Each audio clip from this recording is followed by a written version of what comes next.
inspiré des poémiens ou pas? Des poémiens? Les poémiens, les poémiens. Tu connais pas les poémiens? Je suis un peu poémien, mais tu sais. Les poémiens, on connaît les poémiens? Non, c'est un groupe. Je sais pas si tu te rappelles de Yann.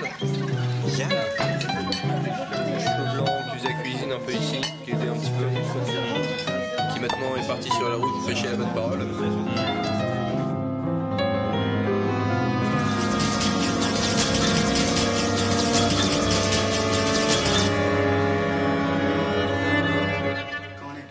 Commencent à évoquer des images, c'est-à-dire à sculpter la gadoue psychique du sac bipède avec des mouvements divers parmi les esprits animaux. Mais je ne vais pas tout vous raconter à la fois. D'ailleurs, vous n'avez qu'à réfléchir un peu.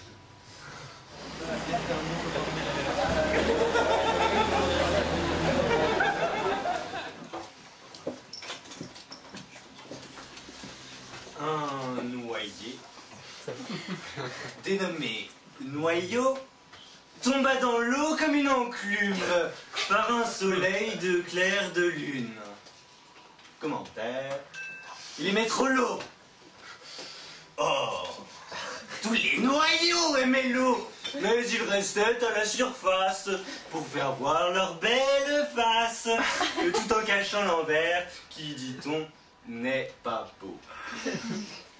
Mais ce noyau, qui fut noyé, est dénommé le noyé-noyau, avait pris le bas pour le haut. C'est pourquoi son corps devint mort, car noyé. Moralité: si vous vous dénommez noyau, noyez-vous sans remords ni crainte, et votre fin paraîtra sainte à Dieu, qui, sachant tout, sait que noyer noyau. Bravo! Il y a des moments où je ne sais plus rien du tout. Le lendemain, tu t'aperçois qu'à ce moment-là, tu savais tout, mais tu ne sais plus rien du tout, mais tu ne sais plus rien du tout. Tout est foutu.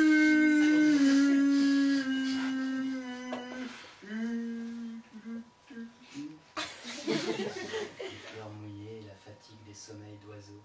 Et l'effarant voyage stellaire. Et puis le rire dans les vignes, énorme, de la bouche seulement.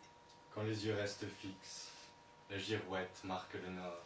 Vers Bénarès, violet, cramoisi, dans le ciel vert foncé, où Ganga, clair viride, charrie des yogis du désespoir, les pourritures, mauve pâle. Nous irons vers Ganga, ô Bénarès violet, au ciel viride.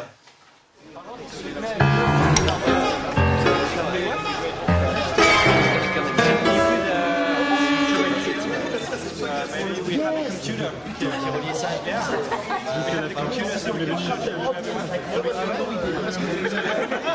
Le grand jeu est irrémédiable. Il ne se joue qu'une fois. Nous voulons le jouer à tous les instants de notre vie. C'est encore à qui perd gagne.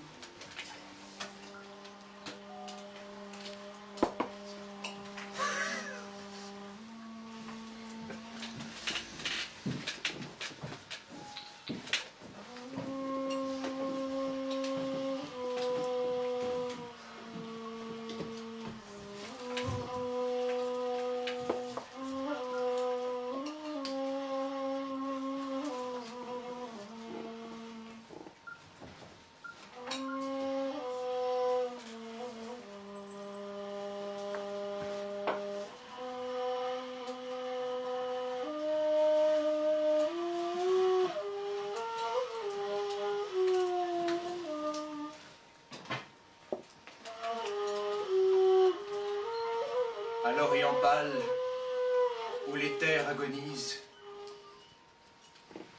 à l'Occident des nuits des grandes eaux, au septentrion des tourbillons et des tempêtes, au sud, béni de la cendre des morts.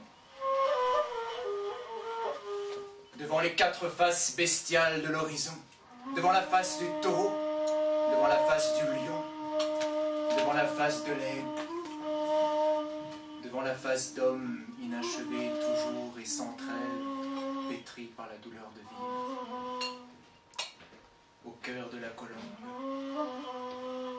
dans l'anneau du serpent, du miel du ciel au sel des mers, seul symbole vivant de l'espace femelle, corps de femme étoilé, urne et forme des mondes. Corps d'azur en forme de ciel,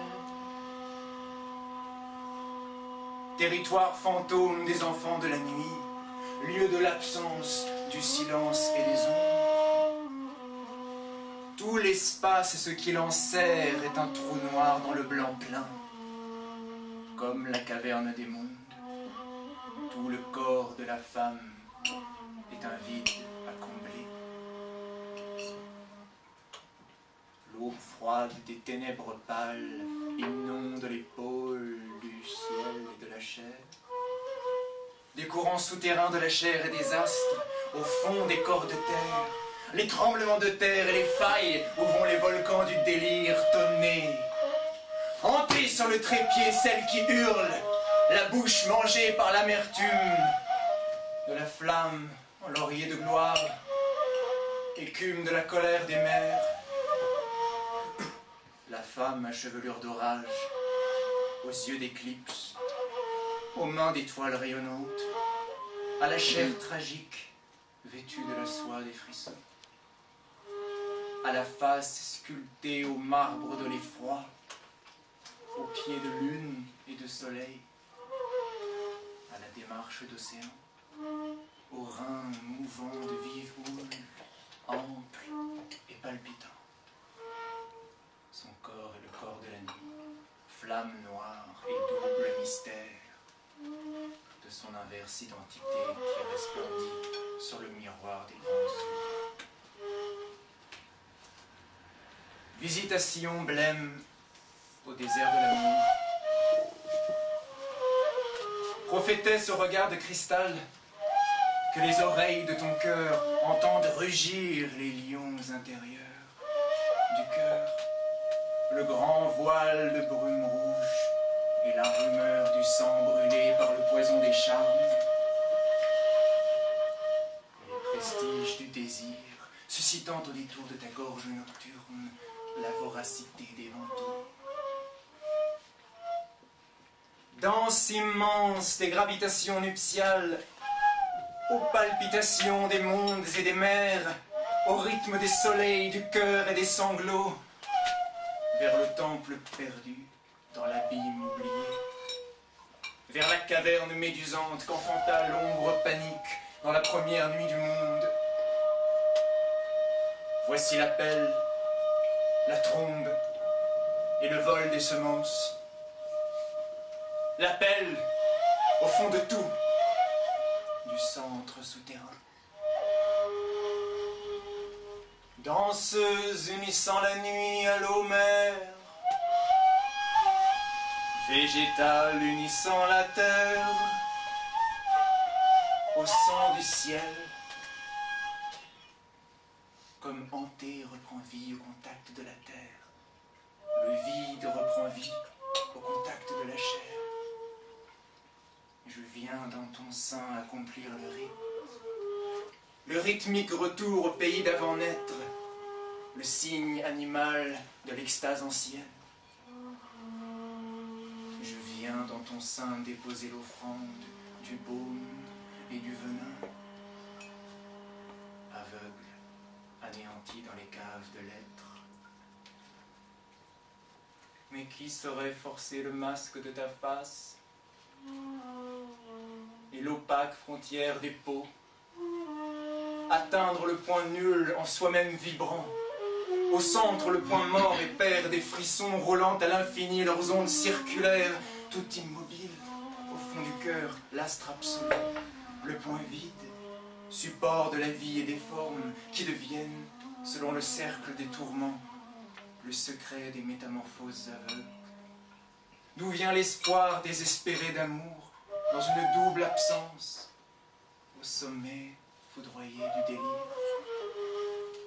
Acte androgyne d'unité que l'homme avait à jamais oublié avant la naissance du monde, avant l'hémorragie, avant la tête.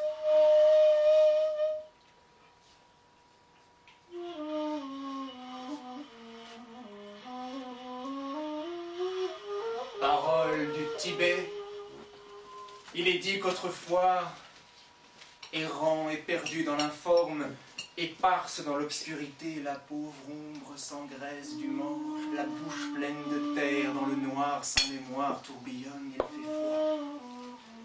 L'espace ne connaît que le glissement glacé des larves. Soudain, Siphalène que tente une lueur lointaine, elle aperçoit la caverne enchantée, le paradis illuminé des gemmes chaudes, le règne des splendeurs et des béatitudes, aux confins du désir essentiel qui, jamais satisfait, perpétuel se comble, à l'appel enivrant d'odeurs vertigineuses, qu'éliante ombre morte, et s'endorme, pour se réveiller à jamais enchaîné, englué aux racines d'un ventre, fœtus hideux voué pour une vie encore au désespoir des générations, roulé par l'horreur, roulé par la roue de l'horreur de vivre, du vieux fœtus aïeul à notre mère putride, la pourriture aïeule en robe de phosphore, la reine démente qui fait et défait les destins et les formes, et du corps étoilé de l'éternelle femme livre les ossements à l'honneur de la cendre, impose à l'orgueil de statue des chairs l'horizontalité effroyable de l'eau.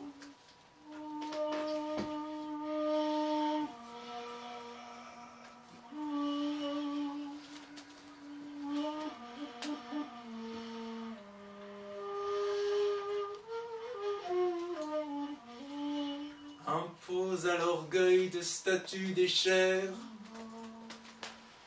l'horizontalité effroyable de l'eau.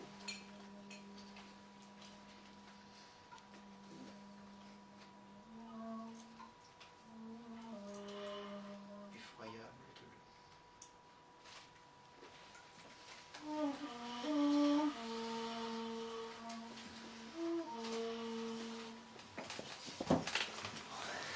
Pourquoi mourir encore alors qu'on vient de naître, à la vie, à la mort, sous le rire concave du ciel, quand la nuit ronge, que la tête à l'envers sombre sous l'horizon, lesté d'un poids universel à la mâchoire, hanté d'un vide universel à la mémoire, défoncé aux portes des tempes, un trou criard dans l'occiput.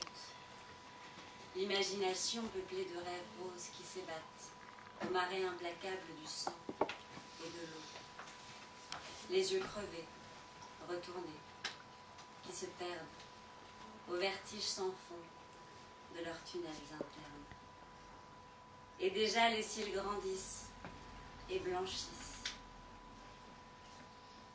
Entre les tempes tendues s'étendent sans fin des steppes de nuit, barrées à l'horizon par la banquise, le grand mur blanc, sans issue, de la nuit. Et la tête engloutie dans la mer des ravages, meurt de dormir. Souviens-toi de l'ami qui tendait sa raison pour recueillir tes larmes, jaillit de la source gelée que violait le soleil du printemps.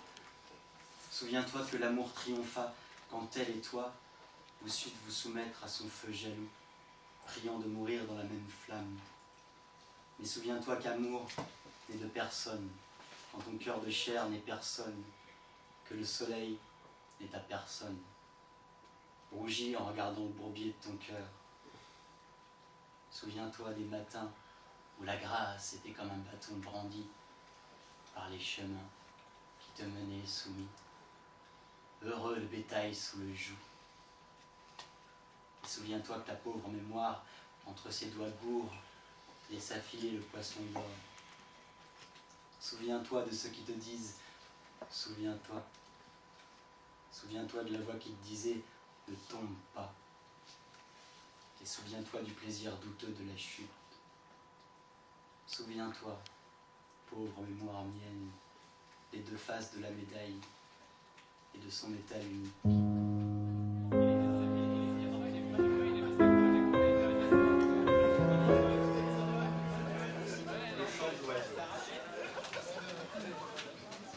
Le chant de l'oiseau qui se tient dans la main du côté de la mort, léger, si léger ou lourd, si lourd. Seul l'entend, l'oiseau qui se tient dans la main du côté du désir. Ô muet de la vie, plumage des échos, celui-ci n'est que le silence du désir, déchirant secret de l'imprononçable désir. En vain, l'oiseau du côté de la mort a dit « Je m'appelle Dieu ». L'oiseau silence l'entend et couvre son cœur, car Dieu, précisément, n'a pas de nom. L'oiseau désir ne sait que dire non à soi-même, car Dieu s'est tué. Le premier jour d'ennui qu'il prononça, le premier oui. Sur le silence de l'oiseau non, quelqu'un écrit « Au commencement était la fin ». L'oiseau mort chante cela en commençant par la fin. Oiseau non, oiseau désir, en son centre à la fois tout et silence, oiseau silence. Entre les deux, perdu sur les larmes froides, flotte mon œil. Peut-être n'y a-t-il qu'un seul oiseau volant d'une main à l'autre main, dessin de la terre au ciel, retombé dans la terre. Mais peut-être n'y a-t-il que mon œil, orgueil balancé par le pâle des marées.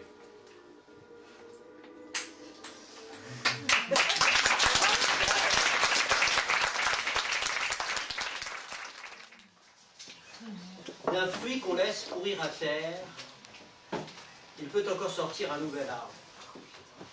De cet arbre, des fruits nouveaux, par centaines. Mais si le poème est un fruit, le poète n'est pas un arbre. Il vous demande de prendre ses paroles et de les manger sur le champ.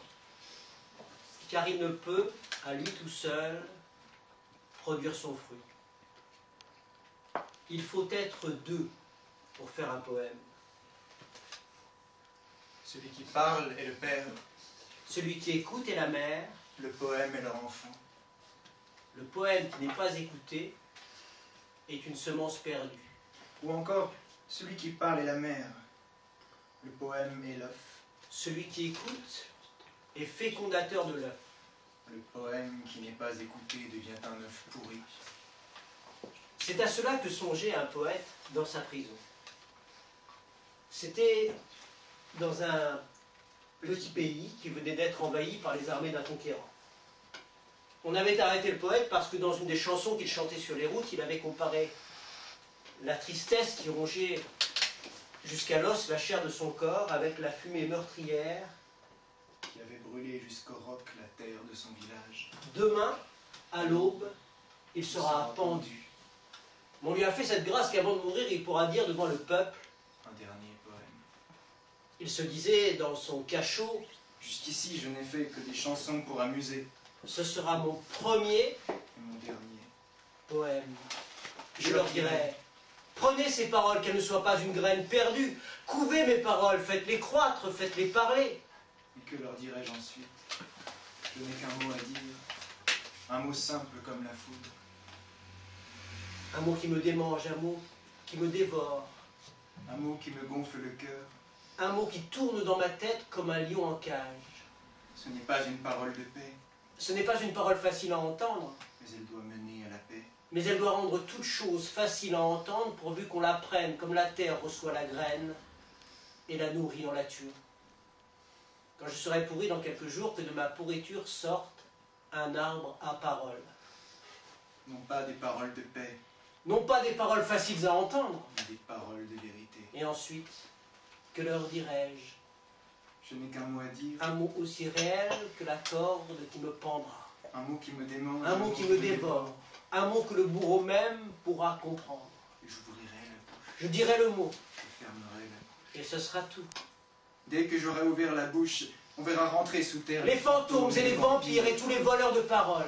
les tricheurs au jeu de la vie, Les spéculateurs de la mort. ceux qui font tourner les tables, Ceux qui balancent des ceux pendules. qui cherchent dans les astres des raisons de ne rien faire, Les rêvasseurs. les suicidés, Les maniaques du mystère. les maniaques du plaisir, Les voyageurs imaginaires, cartographes de la pensée. les maniaques des beaux-arts qui ne savent pourquoi ils chantent, dansent, peignent ou bâtissent, Les maniaques de l'au-delà, qui ne savent pas être ici-bas. les maniaques du passé, Les maniaques du futur, escamoteurs d'éternité. On les verra rentrer sous terre dès que j'aurai la bouche ouverte. dès que j'aurai prononcé le mot, Les yeux des survivants se retourneront dans leurs orbites. et chacun de ces hommes, Et chacune de ces femmes regardera en face le fond de son sort. abîme de lumière, Obscurité souffrante. dès que j'aurai fermé la bouche, Leurs yeux se retourneront vers le monde. chargé de la lumière centrale. Ils se verront, les uns les autres. Ils verront que le dehors est à l'image du dedans, Ils se verront les uns les autres, chacun tout seul, comme le soleil est seul. mais tous éclairés par le feu d'une solitude unique au-dedans, Comme au dehors, par le feu d'un soleil unique. Mais et je rêve. Et je cède à l'espoir trop facile. Plutôt, sans doute, ils diront « Ce fou, il est temps qu'on le pende. Cette bouche inutile, il est temps qu'on la ferme. » Et je serai, de toute façon, pendu. Peut-être encore diront-ils, ces paroles ne sont pas des paroles de paix. Ce ne sont pas des paroles faciles à entendre.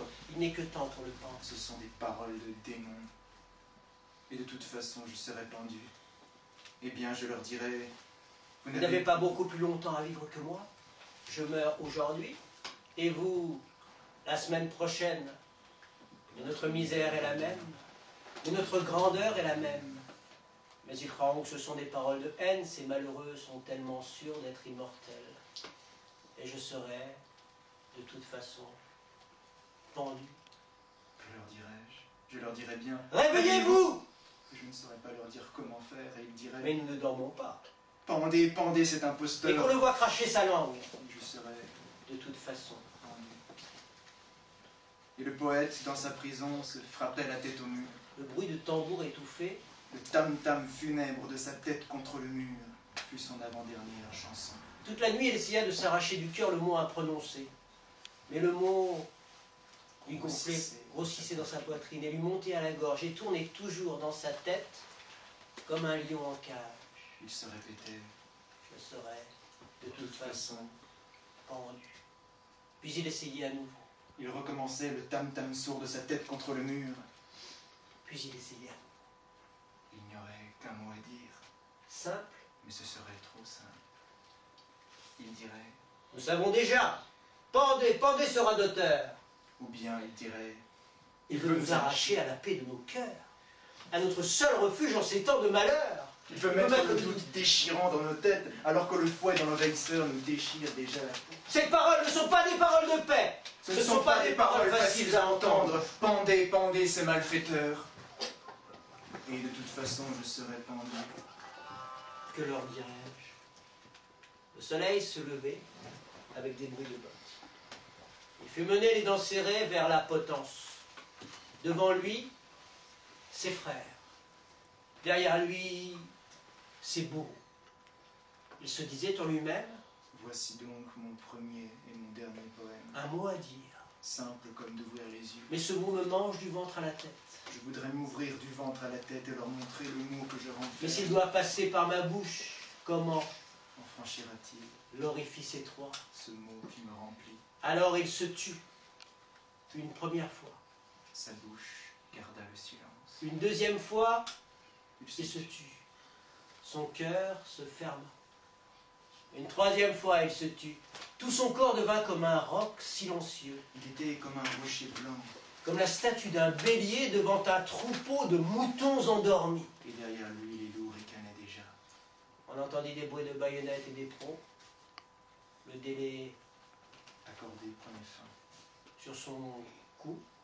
Sur son cou, le poète sentit le chatouillement du chanvre et au creux de l'estomac la patte griffue de la mort. Alors, au dernier moment, la parole éclata par sa bouche. Vos armes, à à vos vos fourches, fourches, à vos cailloux, à vos marteaux. à vos couteaux, vous êtes 1000, Vous êtes forts. délivrez-vous, Délivrez-moi. tuez à coups de faux, Tuez à coups de pierre. Faites que je vive. et moi, Je vous ferai retrouver la parole.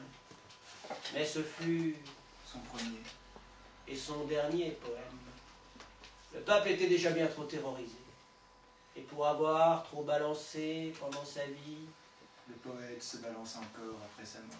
sous ses pieds, les petits mangeurs de pourriture guettent cette charogne qui mûrit à la branche. Au-dessus de sa tête tourne son dernier cri qui n'a personne où se poser, Car c'est souvent le sort ou le tort des poètes de parler trop tard. ou trop tôt. Bravo.